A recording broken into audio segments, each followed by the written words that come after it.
Today we are going to talk about basically we have 3 topics as well as a Q&A.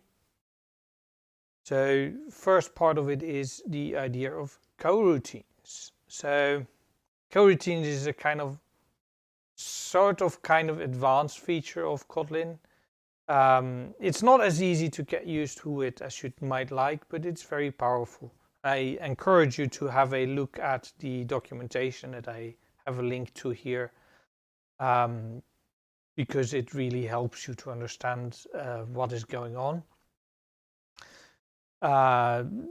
They have improved the documentation a lot since they started with this. It's still, I think most of the work has been done, but they are still adding lots of features to it and capabilities to when you're using coroutines. So what are they? So coroutines, there are 2 parts to it. Part of it is they are kind of a little bit like threads, but threads have a problem, is that they are very expensive to use. When you create a thread, you basically create a whole new process with a whole new stack. And it goes all the way into the operating system. So you cannot create 100,000 threads on a normal machine without incurring massive overhead. It just doesn't work. With coroutines, you can actually get away with doing a lot of those things because they work in a different way. They are implemented on an application level, and they just basically, they don't need a stack. They use the stack of the thread that executes the coroutine when it's being executed, but then when they are not being executed, they use something else. But they are just, that stack is used for another coroutine or for nothing or whatever. They don't have a separate stack. So they are much cheaper to execute. They also have some other advantages in that they can allow for much nicer asynchronous code. So what does asynchronous code mean? Asynchronous is related to the fact that sometimes you want to be able to so you have things where you say, okay, I'm going to do this, say download a file of the internet or download a picture or whatever, and when it's there you need to do something. So how do you do that? Well, you can do it synchronous, which basically means, okay, I'm going to wait, the world stops, nothing happens until it's there, and then I'm going to process that. And when I finish processing it, then I'm going to return my function, and maybe the operating system can get control then.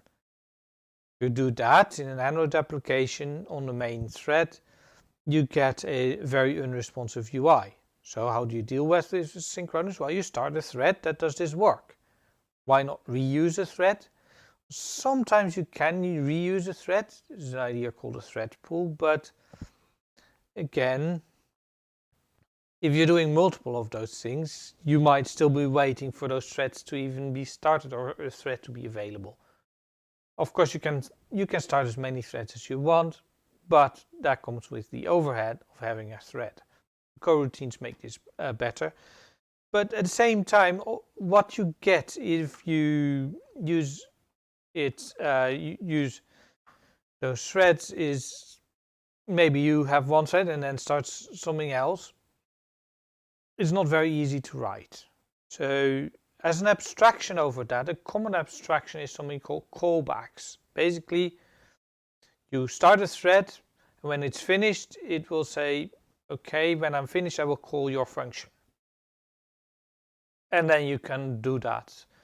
The disadvantage of that is that, and I will have an example of that later, some code, is what you can get is what we call callback hell. Basically, you get very deeply nested callbacks where error handling is not necessarily straightforward. And so it doesn't work the way we'd expect or hope it to. But you can only use it for multi-threading, but there's actually also an easy approach to use it to create sequences of stuff. So that is another one that hopefully that I will show an example of how that actually is implemented. Because coroutines are basically a way to kind of return from a function when it's not finished with a state object, and when it's then finished, and then you can continue the function given that state object. A continuation, they call that object. And when we look at the actual implementation of coroutines, we will see a little bit more. So what are the key fundamentals of what makes this work? So there is the suspend keyword. So the suspend keyword basically is a keyword that you put on a function, and it transforms this function so that it can be suspended. So what it does, it is that it changes the return type, for example, but it also changes, adds a parameter for the coroutine status, so that your function actually knows which coroutine it is, and it can do this correctly, and it can interact with the coroutine correctly. And this all happens underwater. It also changes the actual code implementation, so that if you know that you need to continue after calling the thing, you just pass the right information into the function, and it knows where to continue. All of that is handled automatically for you by the compiler, because the code that is generated isn't necessarily straightforward.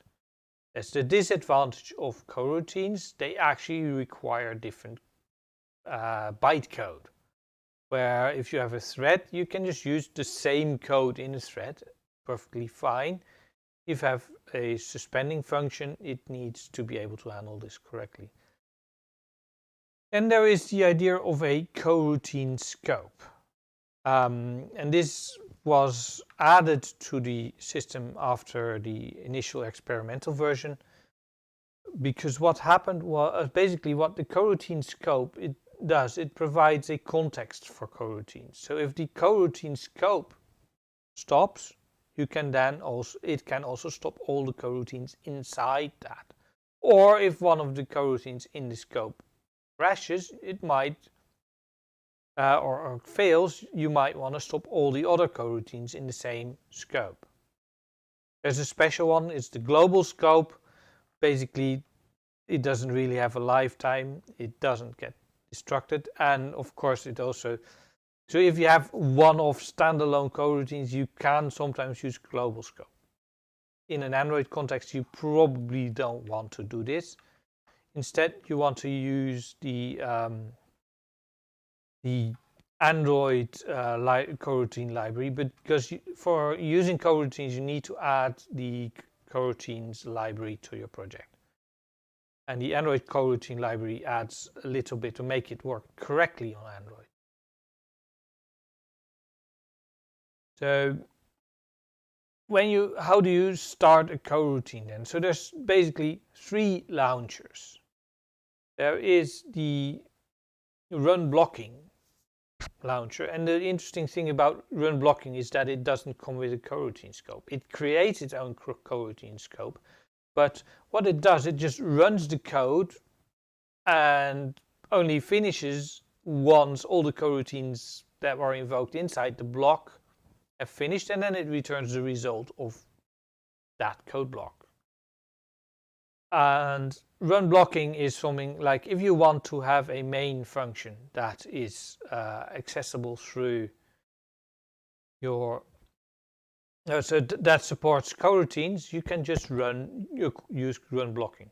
One thing is that while you can only call suspending functions from a suspending context, so from inside something that is suspendable, like has used a launcher at some point to create a coroutine, etc.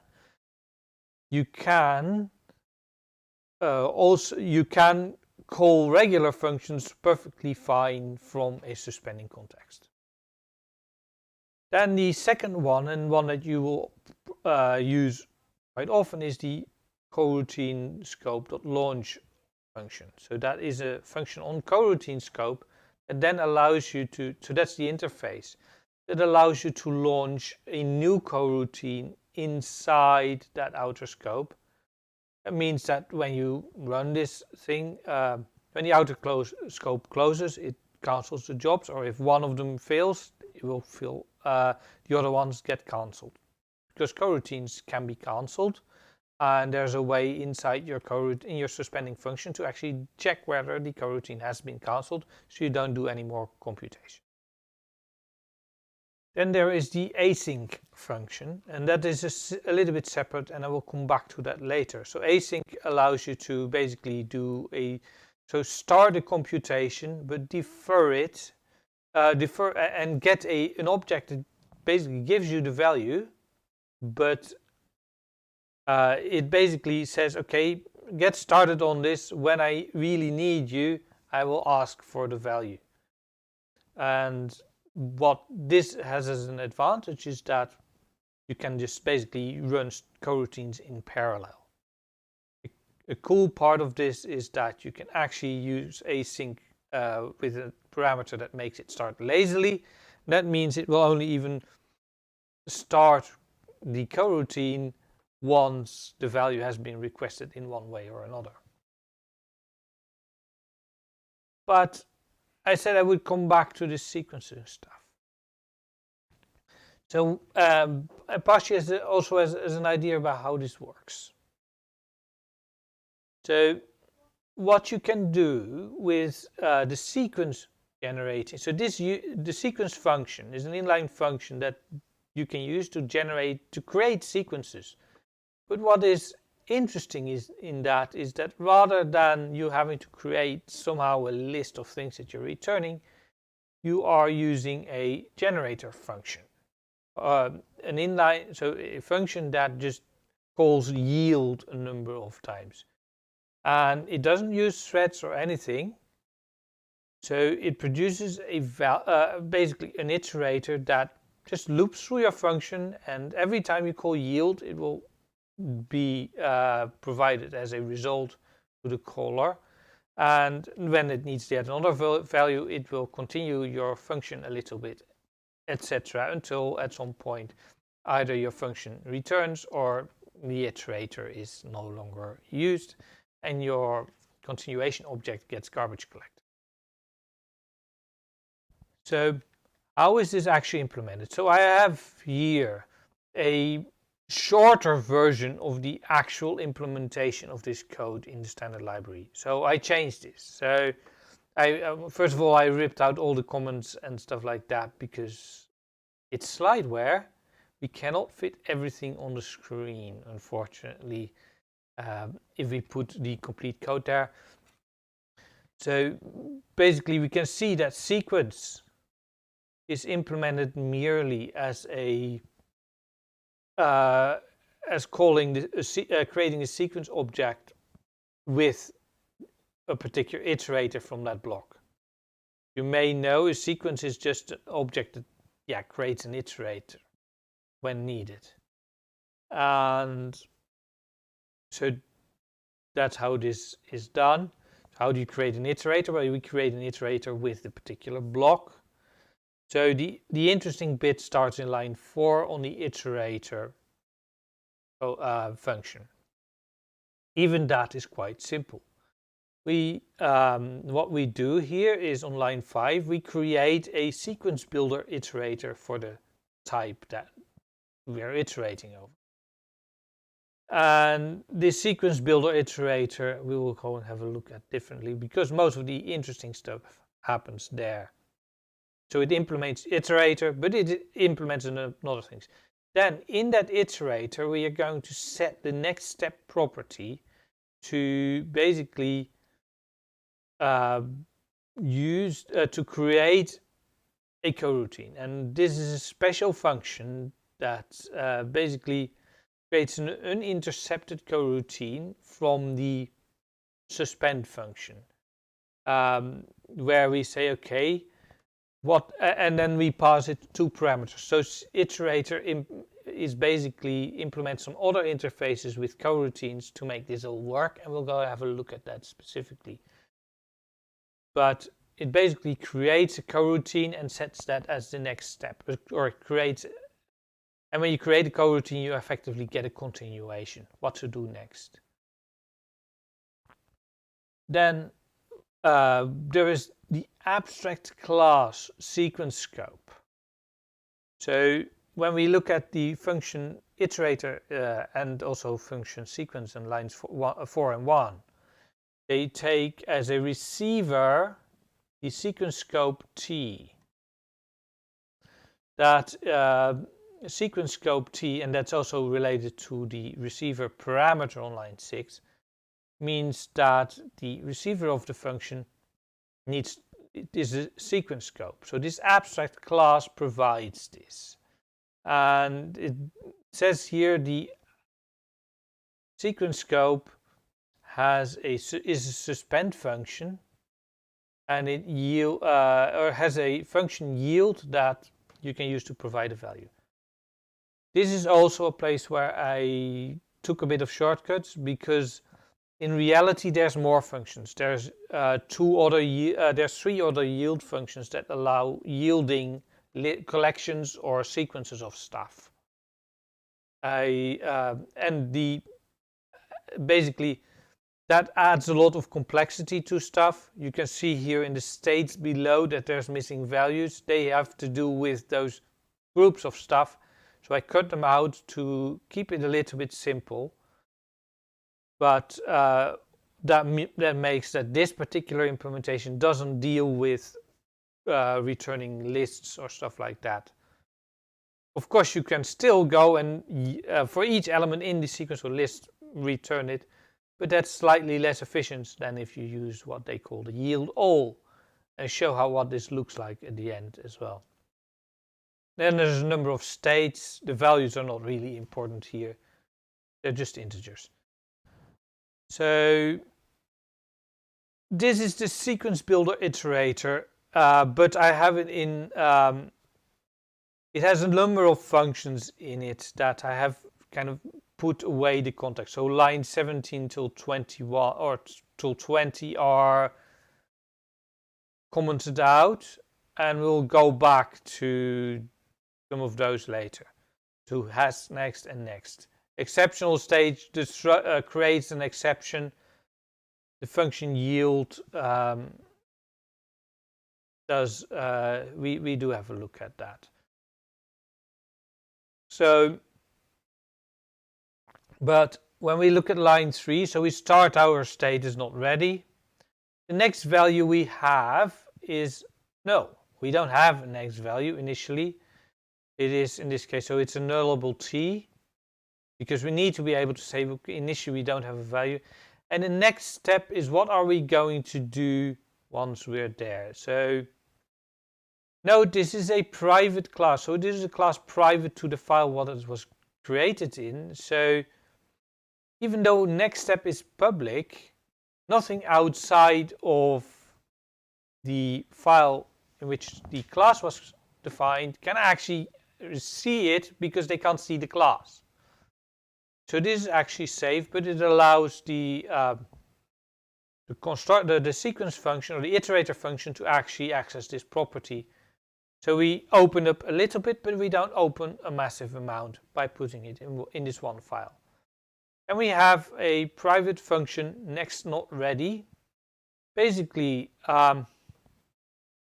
when we need the next, when the next function is called, it can be that we already have the next value, because maybe we called as next, and as next, if we look at it, will actually produce the next value, and then it will store it.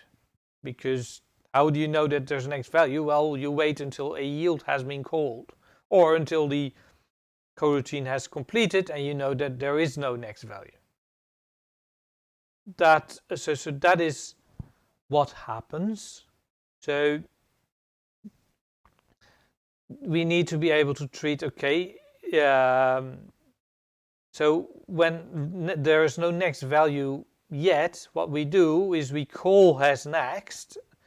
If we don't actually have a new value because hasNext returns false, we throw no such element exception per the contract of next, iterator's next function. If next is called and there is no value, you are required to throw the no such element exception. That's what the documentation says, that's the contract. If there is a value, we return next again.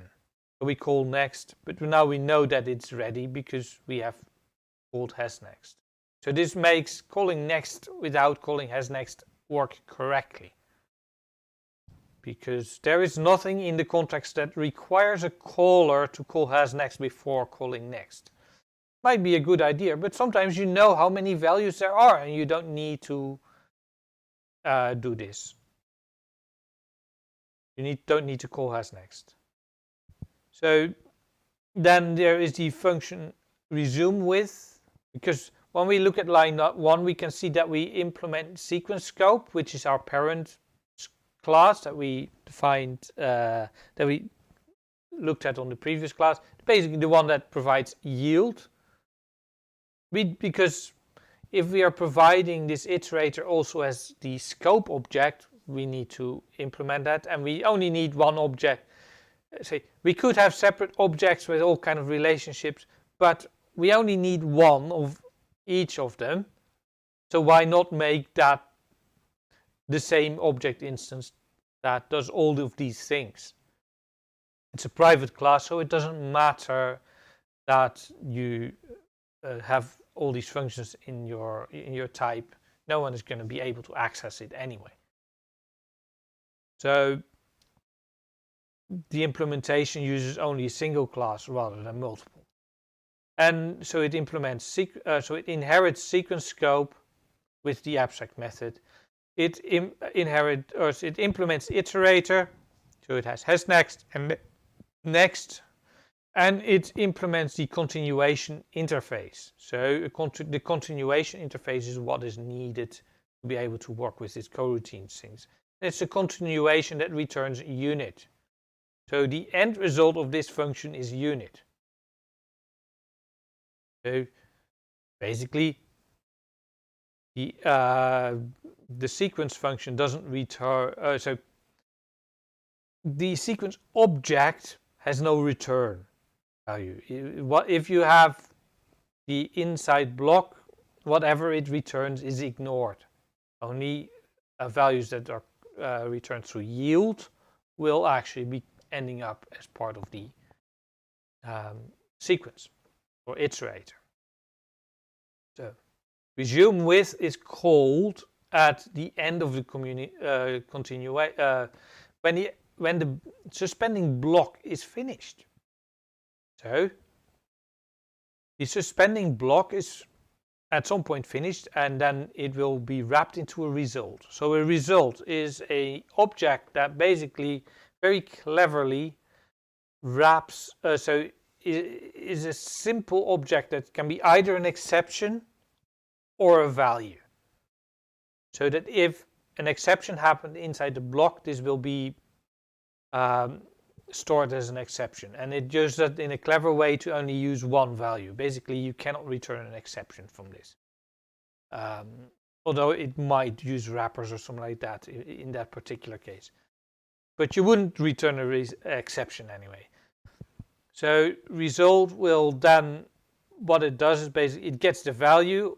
So there's different ways of getting the actual value out of a result. One of them is get or throw. So this will get the value if there is a value. If it's an exception, it will throw that exception. So that makes the calling code just get the exception as expected. And in this case, it just, so there's a return value to get or throw, but as we know, it is unit because it's a result of unit. There's no need to get that because unit only has one value anyway, and we can get at it if we really want to, but we don't. Any case, so we return unit. So here you see a place where having unit is beneficial over having void, because you couldn't have a result of void. because there's no void instance whatsoever. So, and then we update our state, say, okay, now the game is done. We have finished the block, or so now the iterator is done. We finished the block. There's nothing more. So when we then look at the next part, how is this implemented? Okay, so there is one bit. So if the state is not ready, then it will be doing nothing. So that's what those braces do. Basically, do nothing. If the state is done, we say we don't have a next value. If the state is ready, we say we have a next value. And if the state is anything else, then we are somehow in a state that we shouldn't really see. So it calls the exceptional state function to give the appropriate exception. How it determines that, it's not really relevant in this case. It's error handling. So it is also inside a while true. There is some reasons why they do it like that. But basically, so what happens then is that it's in line 14 is that the state says, okay, it's failed.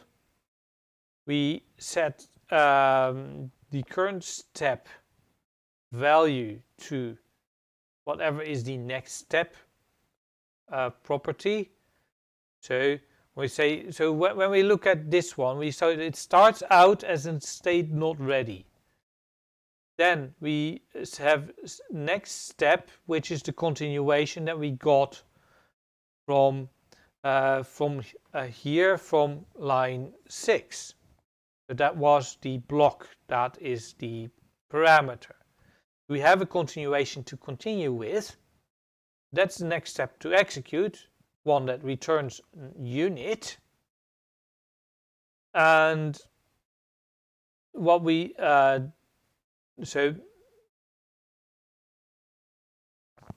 we get that next step. We set now the next step is null, and then we call on that next step, we call the resume function. Basically, that is say, okay, coroutine, continue your work.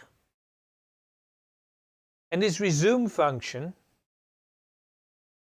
will then actually basically call the code into the continuation that was the code that will actually, our code block.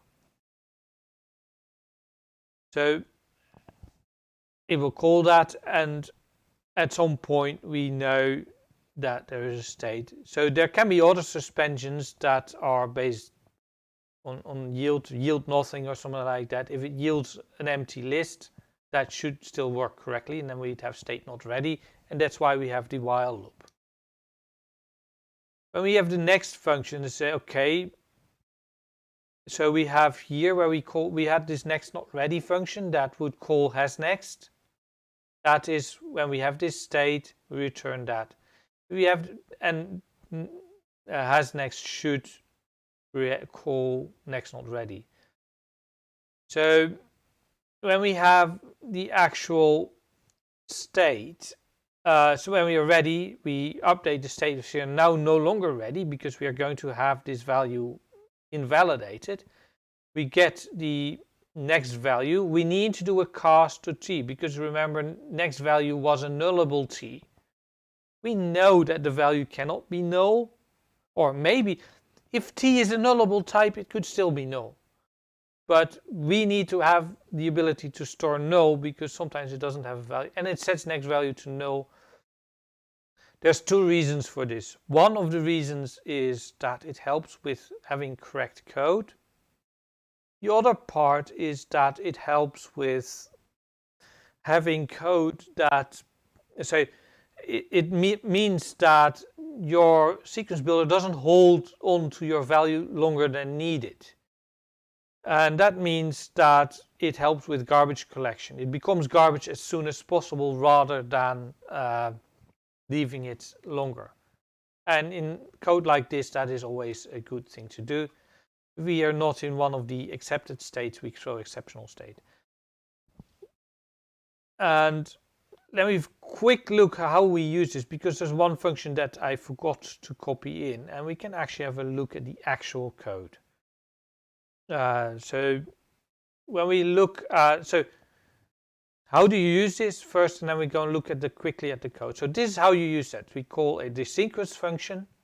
Then you can call just yield with a number, or we can call it within a for loop with yield the various numbers. Note that this will just be generated such that, yes, you can stop your execution right in the middle of a for loop. The transformations created are quite clever in that way. You can yield a list of things, you can yield a sequence of things, where the interesting thing is that it will actually hold the sequence and then get the values out of the sequence rather than call your code again. So it will not, the yield all is not implemented as the code block where you have a continuation, basically for all I in list of whatever to call yield. It's actually implemented differently. So let's have a look at the actual code. Okay, so what we are just going to do is create a scratch object. So let me have I'll put it this way so you can see my pop-ups. So we create a scratch. So it's create a scratch buffer. So we can have a sequence. We call sequence yield 5, or so we can see how this works.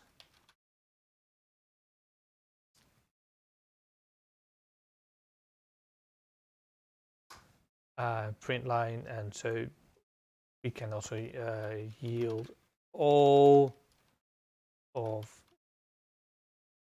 6,1,3, and yield all is also a suspending function somehow.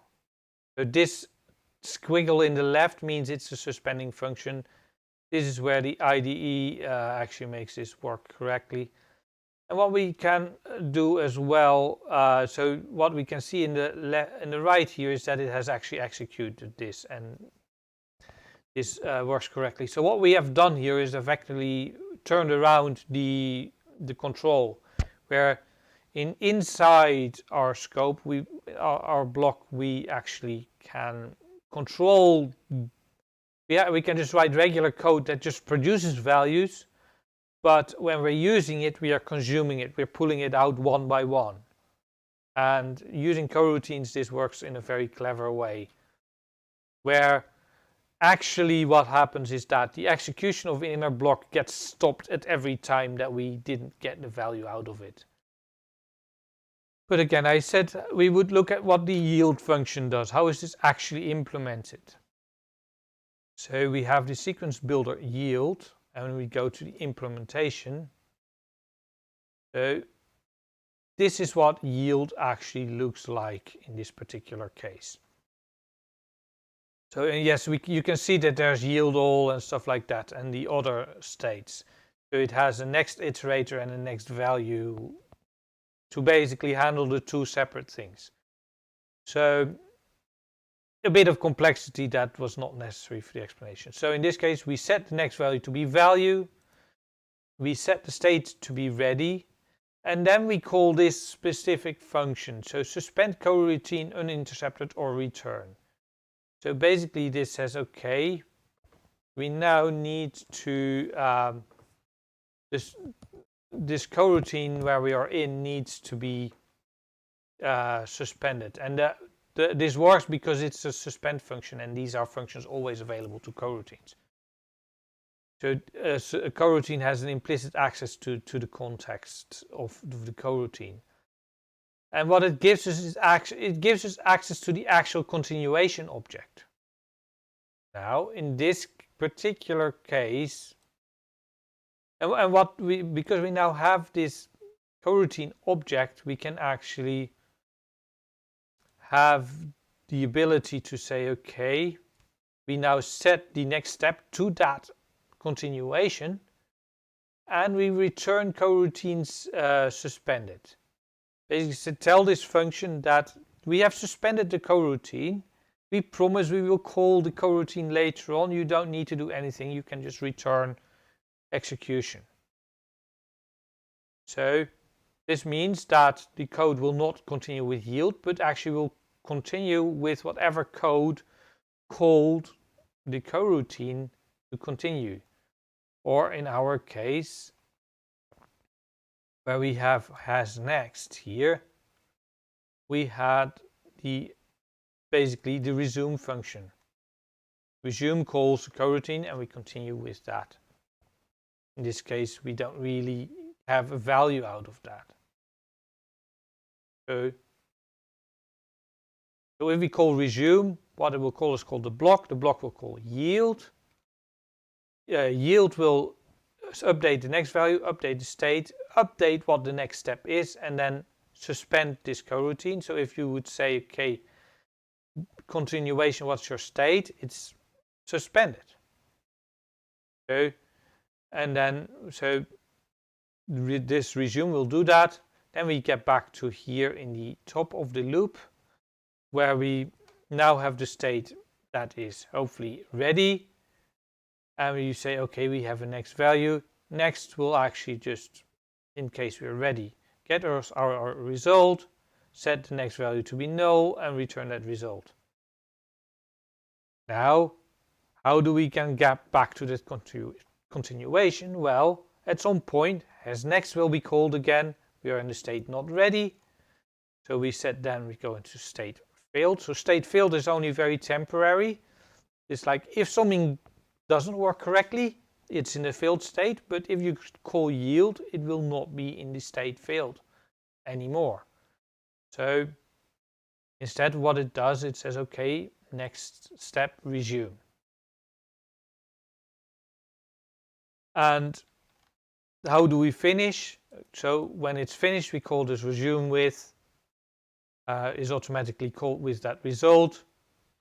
And then we can set the state to be done or to handle an exception if it's there, because if there's any exception thrown anywhere, it will always be passed through this result, so that the caller, when we call in our scratch buffer the caller here, so this sequence function will at the end be able to catch an exception. So if we say, okay, throw runtime exception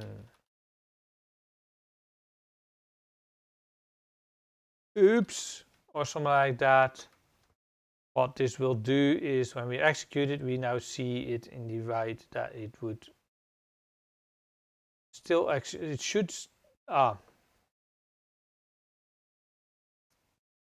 should print some bits, but I guess it doesn't in this particular case. I'm not 100% sure. Okay, now we need to run it. Now it doesn't want to work, but the exception should be thrown and handled. So anyway, so this is how that works.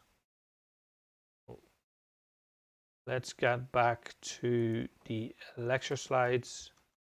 So that was a very simple usage of coroutines, as in it's actually very easy to use.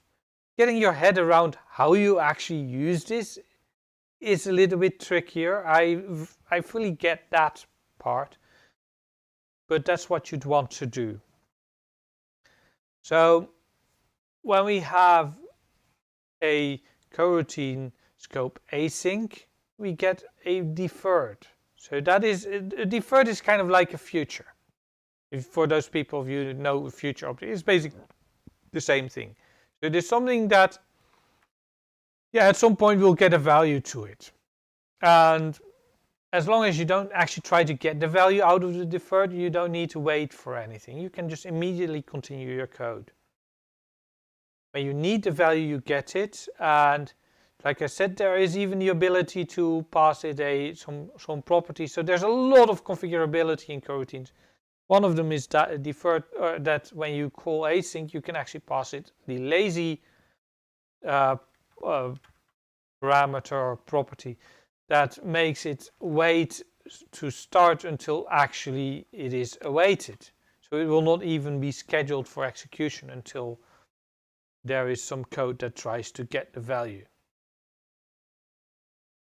And an interesting part is that if you have two values that you are waiting to add up, if one of them causes an exception, the other one will be cancelled as soon as that exception has been thrown, because the entire coroutine scope will be cancelled because of the exception. So the rest of it will just be cancelled as soon as possible, rather than having to wait until the other one finishes to continue. They're not full threads, so they do wait. There is some degree until, so coroutines do need to check themselves whether or not they were cancelled, and stop executing heavy stuff if they are cancelled. And I said a little bit, I would have a look at the anti-pattern. So this is a very simple version of callback hell. This is where you make a request to some intermediate, and then you do something else with the intermediate. You make a request, you get an intermediate result. You do something, then you do something else with that intermediate result. Maybe you first go and look up a user, then you look up their avatar icon, and then maybe you look up some other information from somewhere else about this user. And then you go and store the stuff in the database, and then when it's ready from the database, you're going to update your UI. So you do these various things, and this is actually quite common to have a number of things you need to do in sequence. It's also if you have a dialogue, if you ask the user something and they say, yes, do you agree with that? Okay, oh, I need permission. Do you give me permission, etc. So that is where you get into up to the point where you then at the end you update the UI. This code is not only kind of ugly and heavily indented, and it gets worse the more you have callbacks. It's not very clear. It's also, there are some rather nasty things that you need to do to actually make this correct, and especially to handle exceptions, etc. It can be done, but it's actually tricky. Especially, how do you get exceptions handled in a nice and tidy way? Whereas if you use the Coroutines version, you get this. So you launch a coroutine, and then you just have the intermediates. I forgot to put the previous intermediate as a parameter to these things, so that's a little error here. I might update the slides for the recorded video.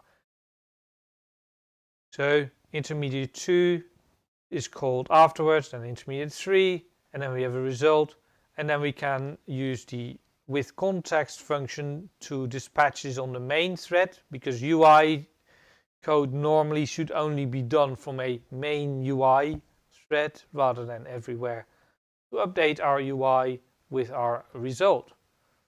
This is a really, really straightforward code, except it does not block our UI. And so with coroutines, you can actually work with these callbacks very easily. And it's actually not that hard to make a coroutine version of a function that takes a callback. What you need to do there is use the suspend coroutine things, and then in the callback, just call the coroutine now you can continue function. You call resume in your callback with either an error or the result of the callback.